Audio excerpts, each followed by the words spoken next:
Вот Красный Двор, Брест.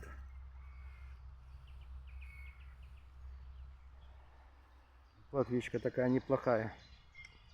Редкие поклевки. 2 месяца не клевала, вот начала проклевываться. Леща пока в Красном Дворе нету. Уже май заканчивается. Пока еще можно брать. На сушку, на жаркое.